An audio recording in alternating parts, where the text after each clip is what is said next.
Hi guys, welcome to my video today on currency pair correlations. We're also going to cover market sentiment as well as an additional video attached to this video.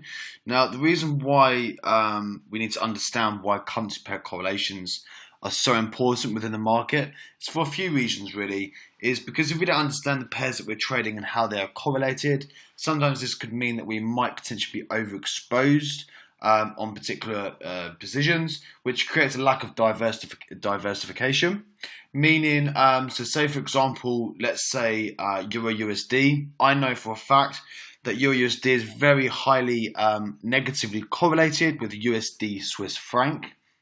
So if you weren't aware of this and you went long on Euro USD and you also went long on USD Swiss franc, then really what that basically means is you basically have no position whatsoever, because you could be winning on Euro USD a great amount of money, but then obviously you're equally losing the exact same amount of money on USD Swiss franc. So therefore, when you close both positions out, you're pretty much taking a balanced, break even, because they're both moving in similar directions. So we need to understand how to ensure that we don't overexpose ourselves. So if we don't understand that those two are correlated, we could be overexposing ourselves to a very similar position.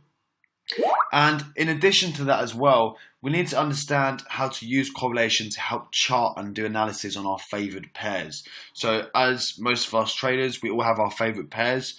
I know I have around sort of 14 pairs, 15 pairs I tend to look at on Sunday. Now I don't tend to really have a favorite pair as such, but I do, I break down those 14 pairs as a collective to try and find out the best possible opportunities going forwards for the week ahead. So I don't really have a favoured pair, but I do have a set of pairs. And there's also pairs I don't actually trade at all. Now, just because I don't trade them doesn't mean that I don't chart them. Now, how I can basically use correlation to my advantage is, say for example, say for example I trade Euro USD, but I don't trade USD Swiss franc. So I just, for whatever reason, I don't trade USD Swiss franc, but I love to trade Euro USD. Now, say for example, I get a day or a sudden 4-hour period or week where I just don't know what's going on with Euro USD. I can't figure it out. I can't work out what the hell's going on. And when I chart it, it's looking choppy. I can't decide whether I'm bearish or whether I'm bullish. I just can't make sense of the chart. What I can do is I can look at the negatively correlated pair to Euro USD, which is USD Swiss franc, and although I may not trade that pair, I can chart that pair to find out whether USD Swiss franc is bullish or bearish. And then once I've made my decision on the negatively correlated pair, it gives me better clarity on the pair that I do actually trade.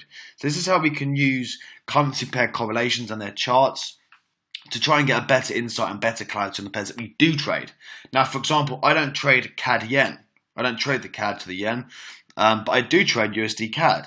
Now, USD CAD is very negatively correlated to CAD yen, so therefore, if I was a little bit confused on which direction USD CAD was going to head in, I can use CAD yen in its chart and chart that pair instead, if that looks a little bit clearer. And I can quite easily see that if CAD yen's looking bearish, then that gives me an extra confluence to say that USD CAD is looking bullish. So this is how we can use all these different pairs.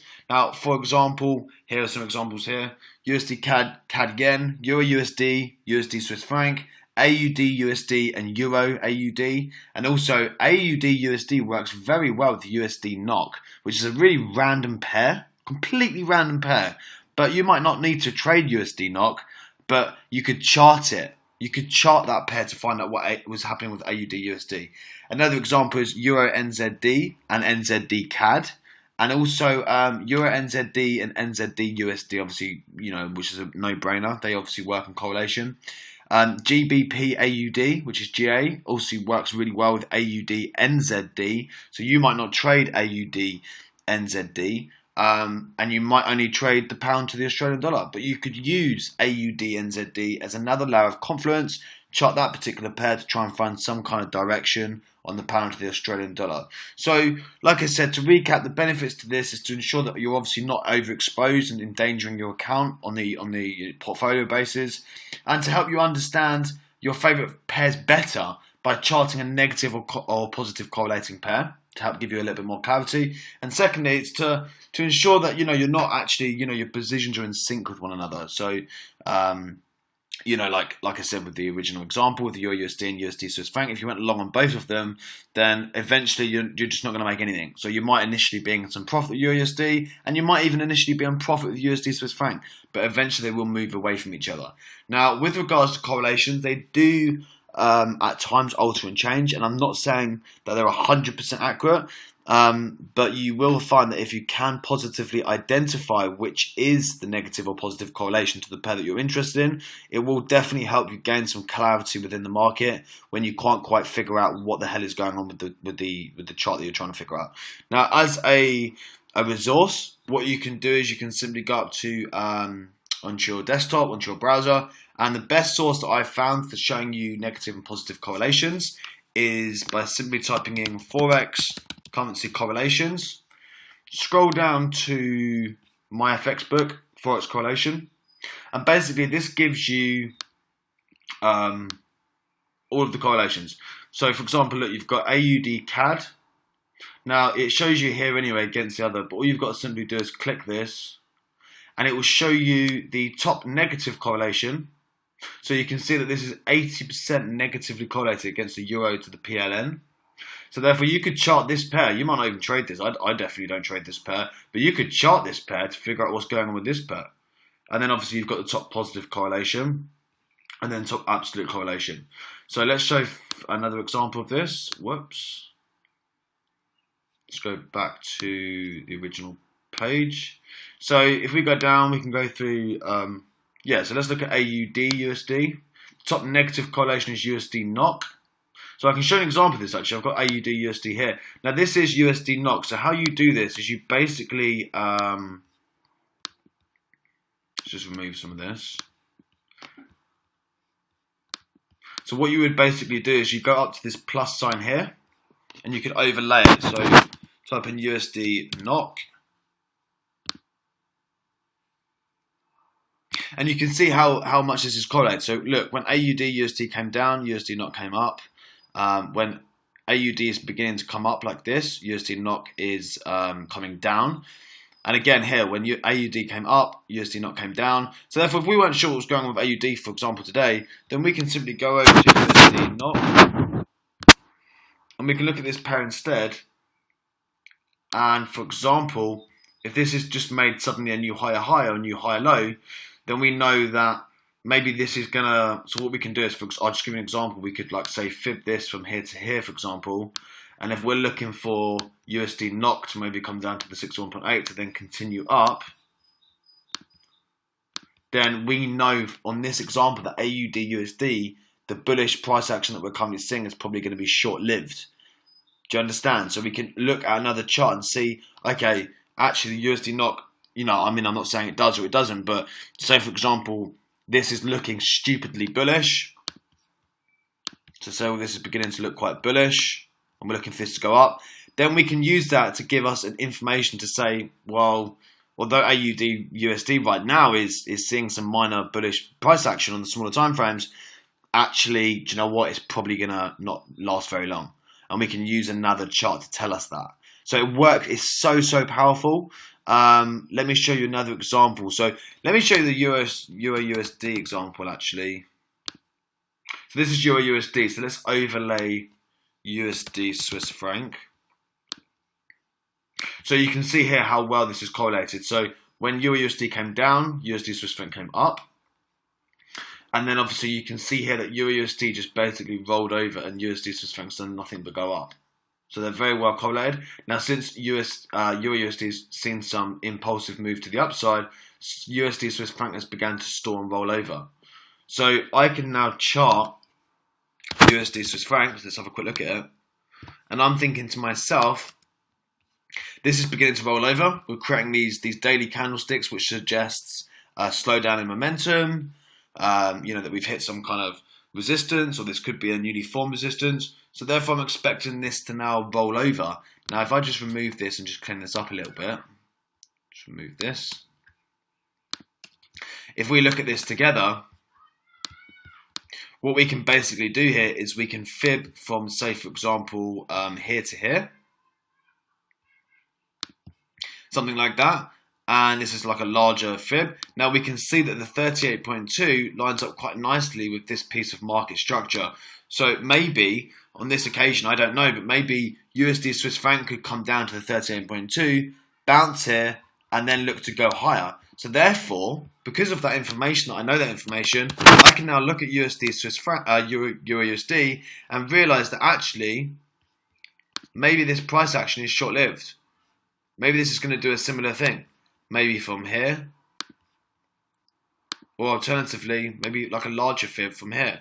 So maybe this might only come up as far as the 61.8, maybe only come up as far as 17.6, and then roll over.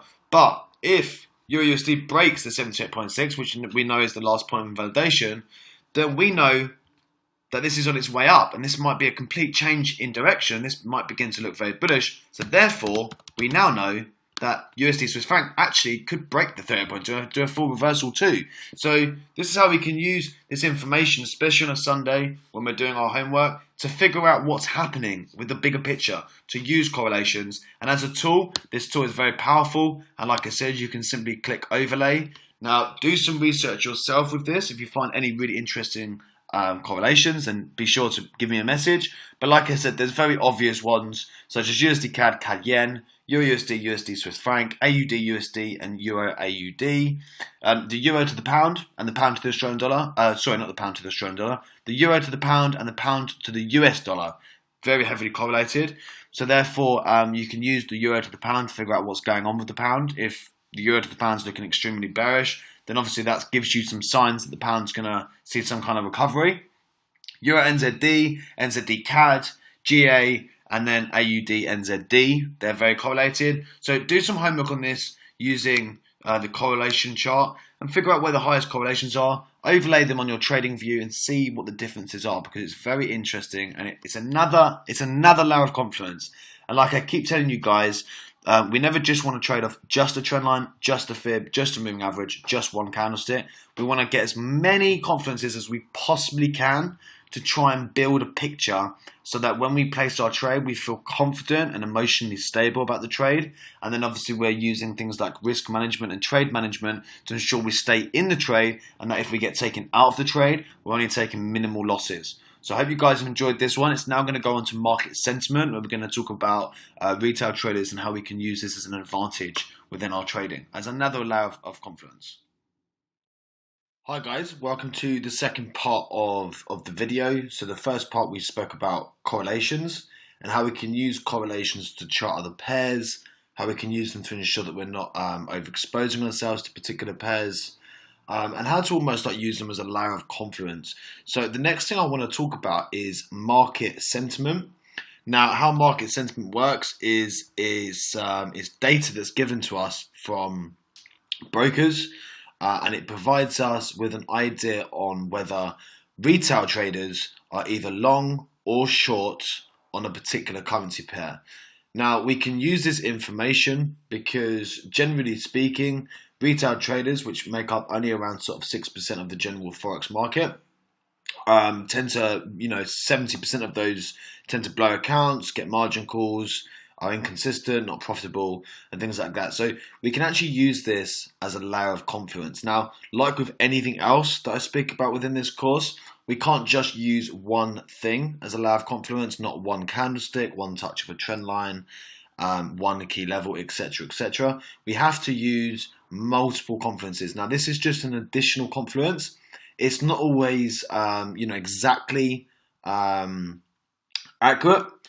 Sometimes retail traders are right, but the idea is that if it makes sense on the chart, then this will also make sense. So, for example, if Euro USD is looking very overextended, for example, to the upside, but yet a lot of retail traders are holding long positions, then that would add as a nice little confluence. If technically it's looking like a sell-off, that can be used as a confluence to look at retail market sentiment. And we can use that to gain some confidence within our position. So generally the idea is we want to do the opposite to retail traders. We want to take a contrarian view to what they're doing. So we can use this data to help us. Now, obviously, like USD Swiss franc right now is very overextended to the upside. And you can see from retail market sentiment that everybody is short, which makes logical sense because the chart also looks like it's in for a sell-off. So it's not always accurate, but it's something we can use to get a better insight. So I'm just going to start by typing in IG market sentiment. Now this is on Daily FX. It provides the data from IG, which is quite a large international broker. Now, what you can get here is, like, for example, EURUSD, 58% of the clients with IG are long, 42% are short, so therefore the signal is mixed. GU, 59% are long, 41% short, and then it goes through, so this is quite mixed. And then you've got obviously your gold. Now, generally speaking, with commodities and indices, it's not that accurate. What you'll normally find is whatever it says for, say, gold is normally the truth. Now, if we scroll down here, we can basically see that retail traders show that 67.4% of traders are net long, with the ratio of traders long to short at 2.07 to 1. In fact, traders have remained net long since April the 12th, when EURUSD traded near 1.1276. So price has moved nearly 1% lower since then. The numbers of traders net long is 0.5% lower than yesterday and 14.7% higher than last week. So what it says here at the bottom is we typically take a contrarian view to crowd sentiment, and the fact that traders are net long suggests EURUSD prices may continue to fall. So you can see how this can be used. So if everybody's long, we want to go short, but only if it makes sense on the chart. So this is one nice little way of viewing different symbols. So you can view all the different symbols here. Now, another resource that I quite like to use, it's a little bit more accurate than this, is fxssi.com. So that's fxssi.com. And basically what you can do here is you can go to tools, current ratios, and this will also provide you with the market sentiment, not just from IG, but it will provide you with the market sentiment from multiple of different brokers. Now, normally what you'll find is the most reputable brokers, so the ones that are affected by ESMA, generally attract more professional clients, so therefore it's a more of an accurate reading. So since the ESMA regulations came in and affected the UK and Europe, with the fact that leverage went down to sort of 1 to 50, 1 to 30 on certain instruments, everybody kind of flocked over to brokers in Australia, such as Blueberry Markets, IC Markets, to try and still maintain their high leverage. Now, because of that, you'll generally find that those who are have got accounts with the brokers that were affected by ESMA are generally professional clients. Professional clients such as like hedge funds, prop funds, etc., don't generally trade off high margin. So therefore, you can tell by looking at these that MyFX book and Jukas, I know that Jukas is not affected as such by the margin requirements. So therefore, maybe these kind of readings here, we should do the opposite, and maybe these readings up here we should go with what the general consensus is saying. So, but obviously you've got your average down here, and what you can do is you can just flick through. So AUD USD, you can see that everybody is buying it now because we've got a general consensus of a buy throughout. We'd have to check the chart and see if it made sense on the chart. If it didn't make sense on the chart, so we'd have to use things like correlations, which is why I spoke to you before, and we'd have to use technical analysis. And then obviously once we've got an overall picture, and we're thinking to ourselves, well, AUD USD is looking like a short. And if that was the case, we could look on the current ratio, see that everybody is going long, and that would give us some confidence, if that makes sense. But, like I said, not all the time retail traders are wrong. Sometimes they're right. Go to AJ, we can see most people are buying it. EA, most people are selling it.